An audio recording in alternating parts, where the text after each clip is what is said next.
आज हम Elon Musk की जो कोटेशंस हैं उसकी डेप्थ में चलेंगे और समझने की कोशिश करेंगे उनकी थॉट प्रोसेस क्या है। तो जो सबसे पहला कोट है वो है, the first step is to establish that something is possible, then probability will occur. मतलब लाइफ में कुछ भी करने का जो सबसे पहला स्टेप है वो है कि पहले हमको अपने माइंड में इस बात को एस्टैब्लिश करना होगा, यानी कि अपने माइंड में इस बात को एक्सेप्ट करना होगा कि जो हम करने वाले हैं वो पॉसिबल है। अगर पहले ही हमको डाउट है कि वो पॉसिबल भी है या नहीं है, तो उसके बाद हम कुछ भी कर लें उसका कोई फायदा नहीं है, वहां पे रिजल्ट नेगेटिव ही आएगा, यानी रिजल्ट सही आ ही नहीं सकता। फॉर एग्जाम्पल, आप एक ऐसे बैकग्राउंड से हो जहां पर ज्यादा कुछ किसी ने अचीव नहीं किया है, या एक ऐसे बैकग्राउंड से हो जहां पर के जो आपके जो दोनों पेरेंट्स हैं उन्होंने सिर्फ जॉब करी है, कभी बिजनेस नहीं किया है। तो जैसे ही आप अपने बेस पर कोई बिजनेस करने के बारे में सोचोगे भी तो सब डरने लग जाएंगे। सब आकर के आपको क्या कहेंगे कि नहीं नहीं बहुत मुश्किल है, नहीं हो सकता, नहीं हो सकता, नहीं हो सकता, पॉसिबल ही नहीं है। तो वो कह रहे हैं पॉसिबल नहीं है, वो प्रॉब्लम नहीं है। पहले आपके खुद के माइंड में आना चाहिए कि ये पॉसिबल है, तब अगर आप बिजनेस करो तो वो बिजनेस करने का कोई फायदा है। अगर आपके खुद के भी माइंड में डाउट है कि पता नहीं ये हो भी पाएगा या नहीं हो पाएगा, तो फिर आपके फेलियर के चांसेस बहुत ज्यादा है। वंस यू अंडरस्टैंड कि ठीक है अभी तक किसी ने नहीं किया है, अभी तक नहीं हुआ है, पास्ट में नहीं हुआ है, लेकिन इसका मतलब ये नहीं है कि फ्यूचर में भी नहीं हो सकता है। मुश्किल हो सकता है लेकिन पॉसिबल तो है। हो सकता है बहुत ही मुश्किल हो वो करना, क्योंकि जो बंदा जो बिजनेस बैकग्राउंड से है उसको तो पूरा पीछे से सपोर्ट मिलने वाला है, उनके पास में नॉलेज भी है, एक्सपीरियंस भी है, पैसा भी है। इस बंदे के पास में ना तो नॉलेज है, ना एक्सपीरियंस है, ना पैसा है, ना सपोर्ट है घर वालों का। तो इसका मतलब क्या है कि इसको मुश्किलें उससे 1000 गुना ज्यादा आने वाली है। लेकिन अगर वो एक्चुअल में करना चाहता है तो पहले उसके माइंड में ये थॉट प्लांट होना बहुत जरूरी है कि पॉसिबल है। Then there is a probability कि हो सकता है वो सक्सेसफुल हो जाए। बिल्कुल इस तरीके से है कि अगर हम अपने घर से ये सोच करके निकलेंगे कि कहीं मेरा एक्सीडेंट ना हो जाए, एक्सीडेंट ना हो जाए, एक्सीडेंट ना हो जाए, पता नहीं मैं वहां पहुंच भी पाऊंगा या नहीं, तो पक्का उसका एक्सीडेंट होगा, क्योंकि वो बहुत डरा हुआ है। तो डर करके चलाएगा तो काम काम करके चलाएगा, तो नहीं भी एक्सीडेंट होना होगा तो हो जाएगा। तो वो 1 से लाख वहां पे नहीं पहुंच सकता। बट उसके माइंड में अगर ये क्लियर है कि नहीं नहीं कोई बहुत बड़ी बात नहीं है, वहां मैं पहुंच सकता हूं। हाँ, हो सकता है रास्ते में बहुत प्रॉब्लम्स आएंगी, ट्रैफिक जैम होगा, ये होगा, वो होगा, हो सकता है मेरे से जल्दी कुछ लोग पहुंच जाए, मैं थोड़ा लेट पहुंच जाऊं, लेकिन मैं पहुंच सकता हूं। वंस दैट इज क्लियर, अब अगर वो ड्राइव करे तो उसमें एटलीस्ट एक कॉन्फिडेंस होगा, और कोई प्रॉब्लम आई तो और अच्छे से कॉन्फिडेंस से उसको फेस कर पाएगा। तो जब भी आपको कुछ ऐसा करना है जो पास्ट में नहीं हुआ है, दैट कुड बी एनीथिंग, छोटे से छोटा, बड़े से बड़ा, तो सबसे पहले माइंड में इसको एक्सेप्ट करना पड़ेगा कि it is possible. Then probability will occur. अब इसका क्या मतलब है? मतलब अगर आपने अपने माइंड में एस्टैब्लिश कर भी लिया है कि ये पॉसिबल है, क्या इसका मतलब ये है कि आपको उसमें सक्सेस मिलनी ही मिलनी है? नहीं। चाहे कोई भी काम हो, छोटे से छोटा या बड़े से बड़ा, वहां पर प्रोबेबिलिटी काम करती है। We can't be 100% sure under any circumstances in anything. एक प्रोबेबिलिटी ऑफ फेलियर हमेशा रहता ही रहता है। मान लो कोई मशीनरी है, उसको ऑपरेट करने का एक तरीका है, उसकी एक मैनुअल है, और उसको उसी तरीके से ऑपरेट कर रहे हो जैसा कि बताया हुआ है, तब जो आपकी सक्सेस की प्रोबेबिलिटी है that could be 99.99%। It can't be 100%, क्योंकि हो सकता है मशीन बंद पड़ जाए किसी और रीजन से। बट वो प्रोबेबिलिटी भी तभी काम करती है जब आपके माइंड में एस्टैब्लिश हो चुका हो कि इट इज पॉसिबल, मैं इस मशीन को ऑपरेट कर सकता हूं। जैसे इसका सबसे अच्छा एग्जाम्पल इंडिया में हम अपने घरों में देखेंगे। जैसे कोई भी ऐसा गैजेट होता है जो थोड़ा सा भी कॉम्प्लिकेटेड होता है, कोई नया स्मार्टफोन आया है या कोई नए फीचर्स आए हैं, तो जो एक पर्टिकुलर एज पे लोग हैं, 50 साल, 60 साल, 70 साल, वो कैसे घबरा जाते हैं उसको देख करके। और जो छोटे बच्चे होते हैं वो कितनी जल्दी सीख लेते हैं। क्यों? क्योंकि उनके दिमाग में ये थॉट नहीं है कि ये इम्पॉसिबल है। इनफैक्ट अगर ध्यान से इस कोटेशन को ऑब्जर्व करोगे तो इसकी भी जरूरत सिर्फ तब है जब हमारे दिमाग में ये बैठा हो कि ये इम्पॉसिबल है, नहीं तो इस थॉट की भी जरूरत नहीं है कि ये पॉसिबल है। एक बच्चे के माइंड में तो ये बैठा ही नहीं है कि ये काम करना इम्पॉसिबल है, तो उसके लिए सब कुछ पॉसिबल है। बट जो बड़े हैं उनके माइंड में क्या बैठा हुआ है? मेरे लिए बड़ा मुश्किल है, अरे भाई मुझे ये सब समझ नहीं आता है।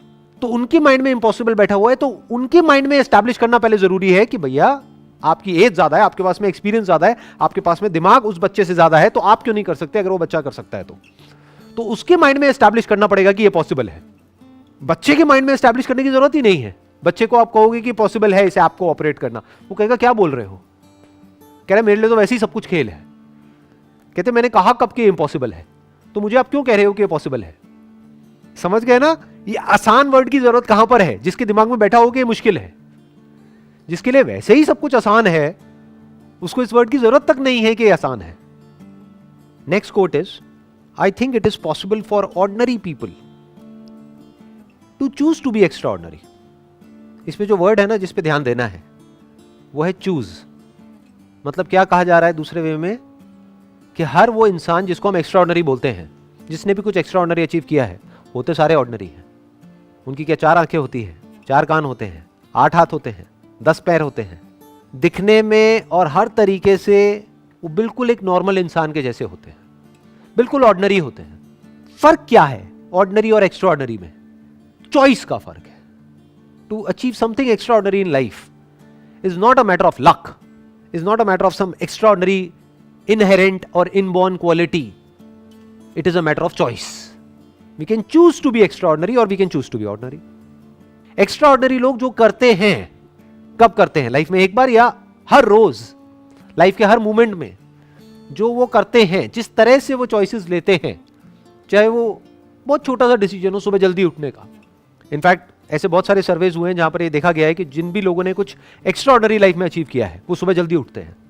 तो अगर आप भी सुबह जल्दी उठते हैं, इसका मतलब ये नहीं कि आप एक्स्ट्रा ऑर्डिनरी हो जाओगे, क्योंकि एक्स्ट्रा ऑर्डिनरी होने के लिए और भी 100 काम करने पड़ेंगे. लेकिन उन 100 में से एक क्या है? सुबह जल्दी उठना. सुबह जल्दी उठ करके अपने दिन को प्लान करना, ये देखना कि इस दिन को मैं मीनिंगफुल कैसे बनाऊं, कि आज मैं क्या अलग करने वाला हूं, या आज के दिन को प्रोडक्टिव कैसे बनाऊं. If you choose to wake up early in the morning, क्यों? क्योंकि वो करना सही है, तो ये आपको ऑर्डिनरी से थोड़ा सा एक्स्ट्रा ऑर्डिनरी बना देता है. और थोड़ा थोड़ा करके बंदा ज्यादा एक्स्ट्रा ऑर्डिनरी होता चला जाता है. 90% से ज्यादा लोग क्या करते हैं, वो वेट करते हैं एक ऐसे मोमेंट का जब अंदर से एक फीलिंग आए एक काम को करने की, तब मैं वो काम को करूंगा. और मजे की बात क्या है, वो फीलिंग कभी नहीं आती. सही काम करने की फीलिंग कब आती है? कभी आती है. और गलत काम करने की फीलिंग लाने की हमको जरूरत ही नहीं है, वो आती ही रहती है. अच्छा हेल्दी खाने की कभी फीलिंग आ सकती है अंदर से, या टेस्टी खाने की फीलिंग आएगी, चाहे वो अनहेल्दी भी हो. एक्सरसाइज करने की क्या कभी किसी के अंदर फीलिंग आ सकती है? नहीं आती है. तो अगर फीलिंग नहीं भी आ रही है, तब भी अगर वो बंदा चूज करता है कि मुझे एक्सरसाइज करना है, इसलिए नहीं कि मेरे को बड़ा मजा आ रहा है एक्सरसाइज करने में, इसलिए कि वो तो करना ही है. That is a matter of choice. अब ये चॉइस किसके बेसिस पे होती है? 2 बेसिस पे हो सकती है. एक, जो आपकी फीलिंग्स है, इमोशंस है, उसके बेस पे, जो आपको आगे नहीं बढ़ने देगा, किसी हालत में आपको आपके कंफर्ट जोन से बाहर नहीं निकलने देगा. दूसरा हो सकता है आपकी विल पावर के बेस पे. मतलब अगर दूसरे वे में बोला जाए कि अगर आप लाइफ में एक्चुअल में एक्स्ट्राऑर्डिनरी बनना चाहते हो या कुछ एक्स्ट्राऑर्डिनरी करना चाहते हो, तो आपकी विल पावर बहुत स्ट्रांग होनी चाहिए. इच्छा शक्ति, कि मेरी फीलिंग्स ये कह रही है मत कर, लेकिन मेरी इच्छा है इसको करने की. तो उस इच्छा में इतनी शक्ति होनी चाहिए कि वो हावी हो जाए आपकी सारे के सारे डर के ऊपर, कि उस डर के बावजूद भी आप वो कर पाओ. अब ये इच्छा शक्ति क्या है? It is a matter of choice. आपके ऊपर है, आप अपनी इच्छा को कितनी शक्ति दे सकते हो. ये भी तो एक चॉइस ही है ना, कि आपकी इच्छा में कितनी शक्ति है. अपने आप में किसी की इच्छा में कोई शक्ति नहीं होती है, पर जो भी आप करना चाहते हो, जो भी आपका डिजायर है, अगर उसको आप स्ट्रांग करते चले जाओ, करते चले जाओ, करते चले जाओ, करते चले जाओ, यानी कि अगर आपका डिजायर स्ट्रांग है आपकी फीलिंग से, तो आप उस काम को कर जाओगे. तब आप कुछ ऐसे डिसीजंस ले सकते हो कि आगे जाकर के कुछ एक्स्ट्राऑर्डिनरी कर सकते हो. Next quote is, when something is important enough you do it even if the odds are not in your favour. जब कोई काम करना बहुत ही जरूरी होता है, तब आप वो काम करते हो. यहां ये नहीं कहा जा रहा कि तब आपको वो काम करना चाहिए, ये कहा जा रहा है कि यू डू इट, तब आप वो काम कर देते हो, even if the odds are not in your favour. मतलब कि आपको पता है कि आपके सक्सेसफुल होने के चांसेस बहुत कम है उसके अंदर, फिर भी आप वो काम करते हो, फिर भी आप रिस्क लेते हो. मतलब आपको पता है कि उसमें बहुत रिस्क है, फिर भी आप करते हो. कब करते हो? जब आपको पता होता है कि समथिंग इज इंपॉर्टेंट इनफ, कि करना बहुत ही जरूरी है. फॉर एग्जाम्पल, आप किसी जंगल में खो गए हो और प्यास से तड़प रहे हो, तो वहां पर क्या करोगे? वहां पर बैठ करके एक्सक्यूजेस दोगे कि यहां पे पानी नहीं है? क्या करोगे वहां पर? किसी भी तरह से पानी को ढूंढने की कोशिश करोगे, जबकि चांसेस बहुत कम है कि आपको पानी मिल पाएगा वहां पर. क्योंकि आप जंगल में खो चुके हो, आपको रास्ता नहीं पता है, लेकिन फिर भी मरते दम तक कोशिश करते रहोगे। क्यों? क्योंकि प्यास बहुत बड़ी है। क्यों? क्योंकि प्यास एक्चुअल में है, रियल है, कोई इमेजिनरी नहीं है। दोनों में बड़ा फर्क होता है। जैसे ज्यादातर मेरे सेशंस में एक क्वेश्चन है जो बड़ा कॉमन है। लोग पूछते हैं कि सर जब आपकी वीडियो देखते हैं तो बड़े चार्ज अप हो जाते हैं, मोटिवेट हो जाते हैं, बाद में बैक टू नॉर्मल लाइफ। ऐसा क्यों होता है? ऐसा इसलिए होता है क्योंकि तुम्हारे अंदर प्यास ही नहीं है। कड़वा है लेकिन सच है। तुम्हें कुछ एक्चुअल में करने की जरूरत ही नहीं है। तुम्हें बैठे बैठे तुम्हारे माँ बाप खिला रहे हैं, इसलिए वो मोटिवेशन टेम्पररी है। एक्चुअल में आपके अंदर से डिजायर नहीं आ रहा है, एक्चुअल में कोई जरूरत नहीं है, बस मेरी वीडियो देखिए और चार्ज अप हो गए। टेम्पररी है, कुछ देर के लिए हो गए, एक्चुअल में तो प्यास है ही नहीं। तो वही यहां पे कहा जा रहा है, when something is important enough, कि जब कोई काम करना बहुत जरूरी होता है, बहुत मतलब बहुत जरूरी होता है, मतलब डू और डाई वाली सिचुएशन होती है, तब आप वो काम करते हो बावजूद इसके कि आपको पता है कि मेरे सक्सेसफुल होने के चांसेस बहुत कम है, फिर भी आप अपनी कोशिश में कोई कमी नहीं छोड़ते हो। अगर इस कोट के कॉन्टेक्स्ट को हम समझने की कोशिश करेंगे ना, तो हमको इलॉन मस्क का जो भी बैकग्राउंड है उसको समझना पड़ेगा कि उन्होंने एग्जैक्टली क्या किया, कैसे कैसे काम करे। इनफैक्ट जो भी कुछ आज तक इन्होंने किया है, 8-10 अलग अलग तरह के बिजनेसेस करे हैं, वो सब ऑलमोस्ट नेक्स्ट टू इम्पॉसिबल थे। वहां पर सक्सेसफुल होने के चांसेस बहुत ही कम थे। और सिर्फ आज तक जो किया वो ही नहीं, अभी भी जो कर रहे हैं उसमें सक्सेसफुल होने के चांसेस बहुत ही कम है, लेकिन फिर भी he is going for it. क्यों? क्योंकि वो करना जरूरी है। किसके लिए जरूरी है? इलॉन मस्क के लिए, खुद के लिए जरूरी नहीं है, क्योंकि he is already a billionaire. Humanity के लिए जरूरी है। फॉर एग्जांपल इलेक्ट्रिक कार्स या फिर एनर्जी एफिशिएंट कार्स, ये बनानी बहुत जरूरी है ताकि पोल्यूशन कम हो, ताकि ग्लोबल वार्मिंग का हम सोल्यूशन निकाल सके। तो ये करना जरूरी है। तो अब ये करने के लिए चाहे कितनी भी मुश्किलें आ जाए, कितने भी फेलियर्स आ जाए, कितनी भी प्रॉब्लम्स आ जाए, करना है तो करना है। इनफैक्ट जो भी उन्होंने आज तक लाइफ में किया है, हर एक फील्ड के अंदर बिल्कुल एक ब्रेकिंग पॉइंट तक पहुंचे हैं वो। यानी कि पहली बार जब वो कार बनाई तो सोचा था कि कॉस्ट आएगी अराउंड $50,000 के आसपास में, कॉस्ट आई $1,00,000। फिर दूसरी बार बनाई, फिर कॉस्ट थोड़ी कम हुई, फिर कम हुई, फिर कम हुई, फिर कम हुई, फाइनली जाकर के उनको सक्सेस मिली। और अब जाकर के उनकी कार्स बिकनी शुरू हुई है पिछले कुछ सालों से।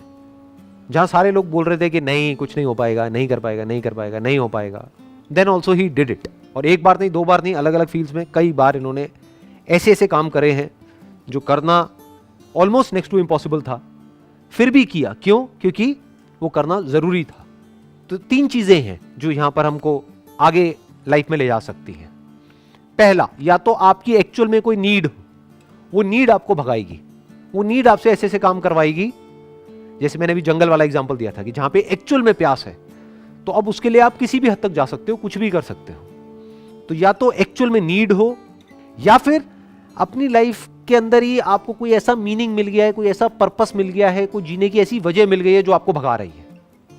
या फिर अगर आप इस लेवल से भी आगे आ गए हो, तो अब आपको क्या चाहिए? आपको एक ऐसा मीनिंग चाहिए जो हो सकता है आपके लिए मीनिंगफुल ना हो, लेकिन सबके लिए मीनिंगफुल हो। तो वहां से आपको एनर्जी मिल जाएगी कोई भी काम करने की। फॉर एग्जाम्पल, ये जो अभी मैं सेशंस कर रहा हूं, इसके पीछे क्या मोटिव है, किस लिए कर रहा हूं?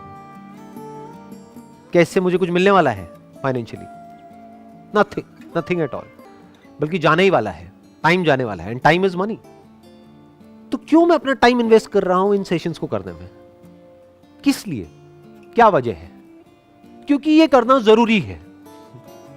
वही जो इस कोटेशन में लिखा हुआ है, When something is important enough, क्योंकि ये करना जरूरी है। किसके लिए जरूरी है? मेरे लिए नहीं है। मुझे तो जो करना था लाइफ में वो मैं कर चुका हूं। किसके लिए जरूरी है? जो आने वाली जनरेशन है उसके लिए जरूरी है। जो उनकी थॉट प्रोसेस है उसको एक सही डायरेक्शन दी जाए, ये जरूरी है। हो सकता है मैं इसमें सक्सेसफुल नहीं हो पाऊंगा, क्योंकि चारों तरफ नेगेटिविटी बहुत ही ज्यादा है, लेकिन फिर भी क्योंकि ये करना जरूरी है तो इसको करना है तो करना ही है। As simple as that. जब कोई काम करना बहुत जरूरी होता है तो ये नहीं सोचा जाता है कि मेरे करने से क्या होगा, करना है तो करना है। ये थॉट वहां पर चल रहा होता है, यहां से एनर्जी मिलती है, फिर वो एनर्जी पूरे फ्लो के साथ में बाहर आती है। और जब इतनी ज्यादा एनर्जी के साथ में हम कोई भी काम करते हैं तो उसमें सक्सेस मिलती ही मिलती है, फिर वो काम एक अलग लेवल पे चला जाता है।